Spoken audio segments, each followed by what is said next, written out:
Assalamualaikum. Let's move towards the hepatitis C virus. Okay, what is hepatitis C virus?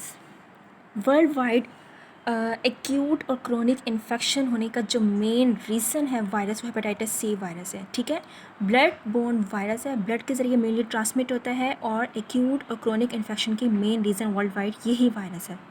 बहुत ही ढीठ किस्म का virus है. इसके सबसे पहले हम ये जो है हम बुक फॉलो करेंगे से मीडियम रॉबिन्स. ठीक है, आप लोगों को मैं साथ साथ मार्क करवाऊँगी, आप लोगों ने साथ साथ इसको मार्क करते जाना है और ज़्यादा डिटेल में जाने की ज़रूरत नहीं है.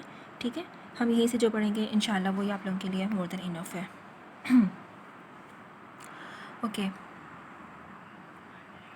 सबसे पहले हम देखते हैं कि हमारे पास जो है हेपेटाइटिस सी वायरस जो है मेजर कॉज है लिवर डिजीज़ की. जैसा कि मैंने पहले बताया, एक्यूट और क्रोनिक इन्फेक्शन की मेन रीज़न है और ब्लड बोर्न वायरस है. ठीक है, उसके बाद हम देखते हैं कि ये इसका एक्यूट इन्फेक्शन करवाएगा, उसके बाद क्रोनिक इन्फेक्शन करवा सकता है, फिर liver fibrosis, cirrhosis, carcinoma, ultimately carcinoma भी करवा सकता है.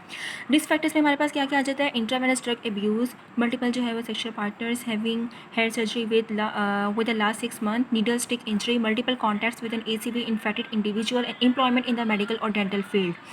अच्छा, आप लोगों के पास याद रखनी चाहिए कि जो ट्रांसफ्यूजन ब्लड ट्रांसफ्यूजन के ज़रिए हेपेटाइटिस सी वायरस की ट्रांसमिशन थी वो अब काफ़ी हद तक कंट्रोल हो चुकी है. यूनाइटेड स्टेट्स में ऑलमोस्ट 0% है क्योंकि ब्लड को ट्रांसफ्यूजन करने से पहले प्रॉपर स्क्रीन किया जाता है. ठीक है, जिसकी वजह से इसका रेट जो है वो 0% हो चुका है. अब जो इसलिए नाउ डेज इसका मोस्ट कॉमन रिस्क फैक्टर है वो है नीडल स्टिक. ठीक है, 6 times higher than that for HIV. Needle stick जो है वो इसका मेन कॉमन रिस्क फैक्टर है. ठीक है, और ये वर्टिकल पेनिकल ट्रांसमिशन रूट से जो है वो मदद से फीटर में ट्रांसफ़र हो सकता है. इसके अलावा कोई सिरिंजेस वगैरह जो यूज़ करते हैं या जिस तरह आईवी ड्रग एब्यूज़र्स होते हैं या किसी को कोई ऐसे कोई आईवी कैनोला या किसी को कोई भी इंजेक्शन वगैरह लगा है जो कि कंटामिनेटेड था पहले से वायरस से, तो इस तरह से ये ब्लड बोर्न वायरस जो है वो ट्रांसमिट हो सकता है.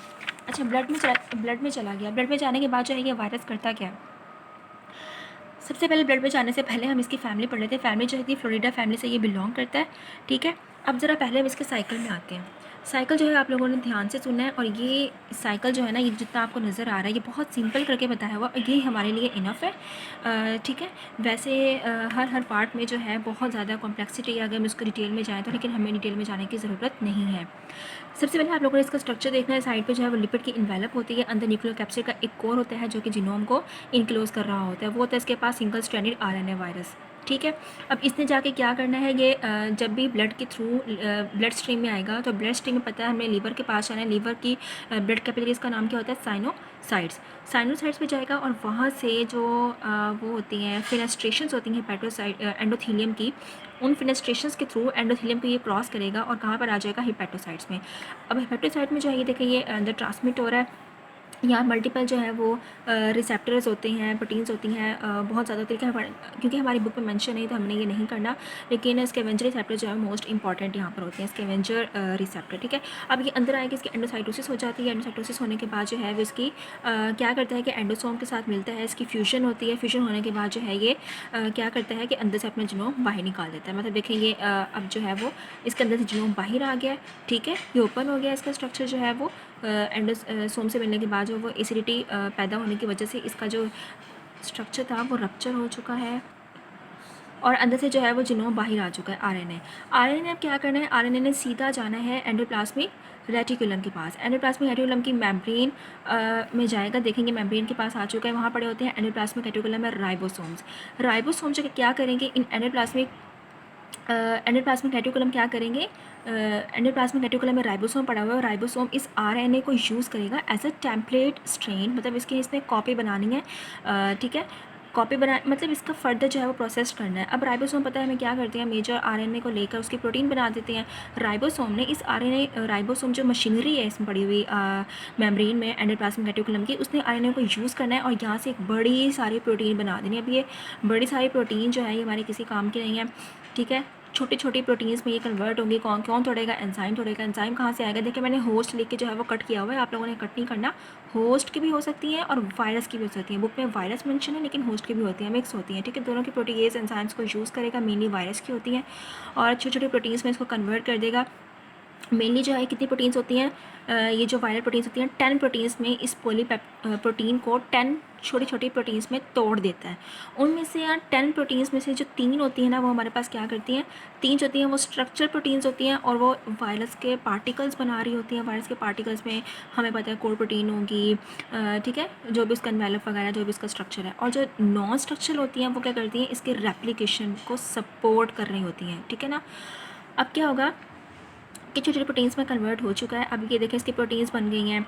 ये प्रोटीन्स कौन बना देगा, हमारे पास NH5A बना दे। प्रोटीन्स जो है हमारे पास हमें पता है कि किसने बना दी, प्रोटीन को तोड़ के प्रोटीएज ने बना दी। अब NH5A क्या करेगा, NH5A जो है ना वो मेनली रेप्लिकेशन में जो है वो पार्टिसिपेट कर रहा होता है। इसने वायरस की रेप्लिकेशन करवा देनी है और RNA पॉलीमरेज ने जो है वो RNA का यूज़ करके उसके फर्दर RNA बहुत ज़्यादा स्ट्रैंड्स बना देने हैं, ठीक है ना।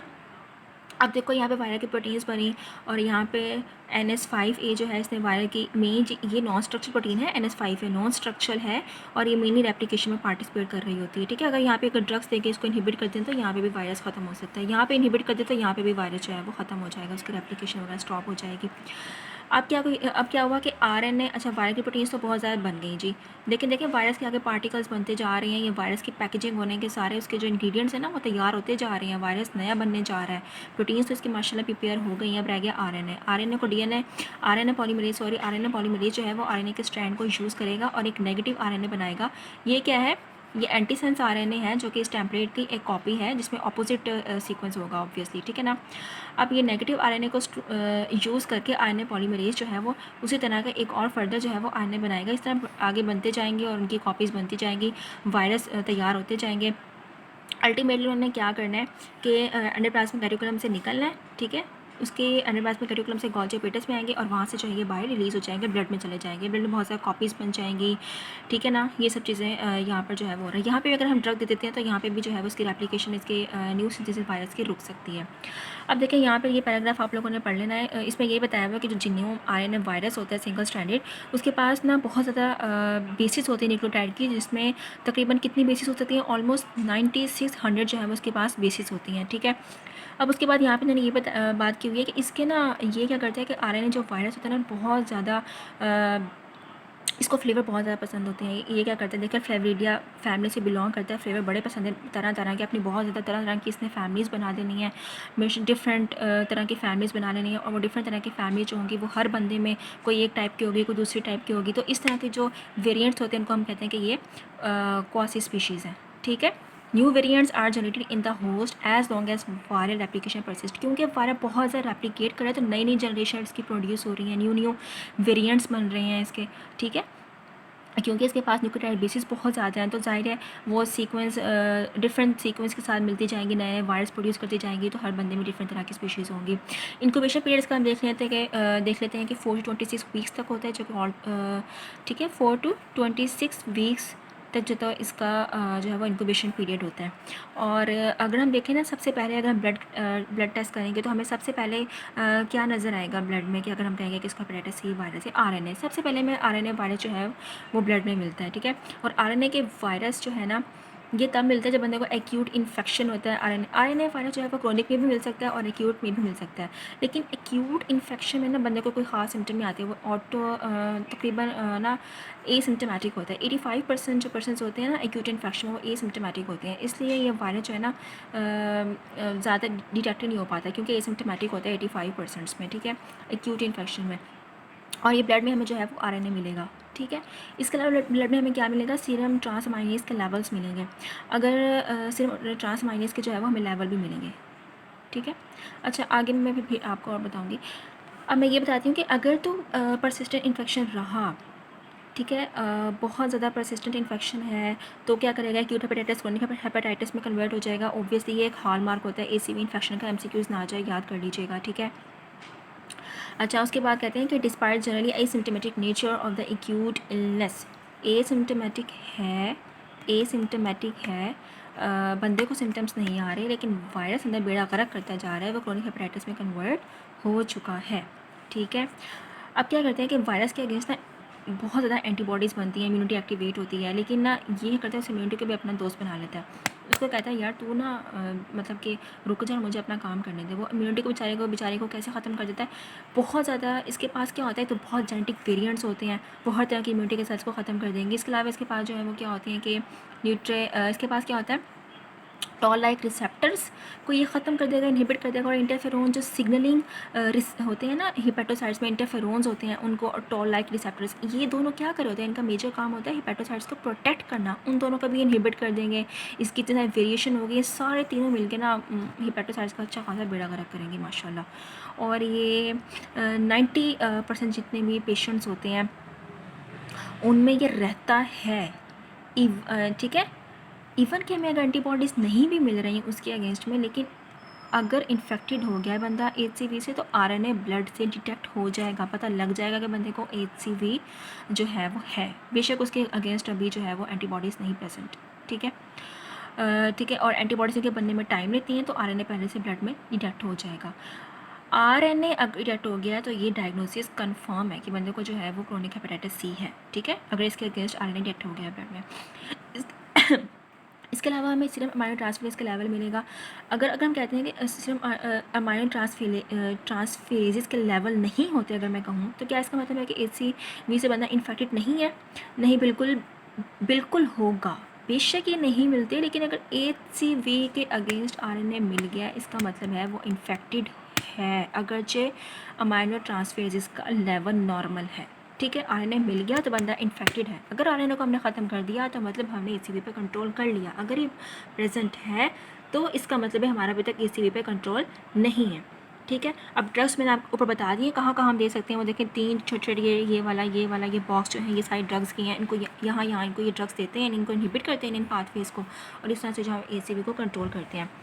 अच्छी बात तो इसकी ये है कि 95% जो है ना वो इसके जो केसेस हैं वो ट्रीटेबल हैं। ठीक है, ट्रीटमेंट इसका मतलब कि हम ट्रीटमेंट कर देते हैं, बंदा क्योर हो जाता है। अच्छा, लेकिन हम क्योर तब कहते हैं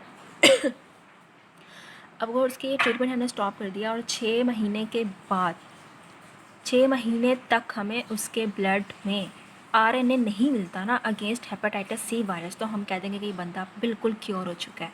क्योंकि मेन इसका जो था ना कि इसकी जो हमें बता रहा था कि HCV बंदे को है, जो डायग्नोस्टिक फैक्टर था वो RNA ही था। RNA नहीं है, इसका मतलब है 6 माह तक नहीं मिला, इसका मतलब है कि बंदा जो है वो क्योरेबल हो चुका है। ठीक है, आई होप आप लोगों को समझ आ गई। कोई डिफिकल्टी हो तो आगे पूछ सकते हैं आप। थैंक यू सो मच, अल्लाह हाफिज़।